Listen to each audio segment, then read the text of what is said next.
our president. I think we're going to do very well. Nothing beyond our The capacity. U.S. 2024 campaign season is in full swing. And that means lots and lots of fundraisers. It's kind of like an arms race. If one side is on all the time, you've got to be on all the time. The spending isn't influencing voters as much. It's to say my campaign is as strong as my opponent's. And spending keeps going up. Thank you. Thank you. The 2008 campaign shattered spending records at $5.3 billion. The American people, go vote. Remember, folks. In 2012 and 2016, campaigns spent more than $6 billion. And by 2020, that number rose to more than $14 billion.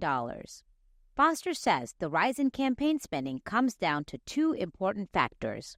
A lot of increase in grassroots, small dollar donations, but also the fact that we're seeing a transition from traditional campaign committees raising money to relying on independent expenditures, the super PACs. Super PACs are groups, including corporations and labor unions, that can raise and spend unlimited amounts of money for a campaign, thanks to a 2010 Supreme Court ruling known as Citizens United. The one stipulation: they cannot coordinate directly with the candidates. Critics say the ruling is terrible for democracy, but Michael Cohen, author of the book Modern Political Campaigns, takes an optimistic view. If you're wondering whether or not the United States buys its elections, I would say to you that it's been less now than it's ever been in my lifetime. And the reason why is because of the spike in individual contributors, and also the reporting is very transparent now. We all know where a lot of this money is coming from, or at least going to. So even with super PACs where you don't know who's giving money to them,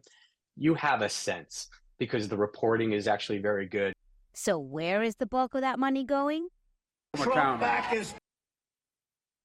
These networks, they anticipate this. This is their Super Bowl. This is like it's bigger than Super Bowl for them because they know they can charge so much money.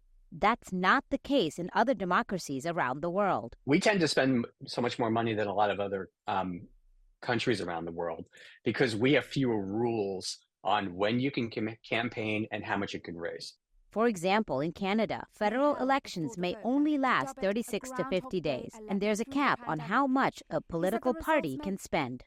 In Germany, local and state laws ban TV ads from airing until 1 month before the election. But one country may prove to have an even pricier election than the U.S. this year. India, which voted last May, was projected to spend almost 1.35 trillion rupees, or $16.1 billion, according to the New Delhi Center for Media Studies. It's unclear if U.S. campaign spending will top its 2020 numbers. But the campaigns know any money that they do not manage to spend before November cannot go into a politician's personal bank account. You used to be able to roll that money over or take it with you to go build a house for yourself or go spend money on your own.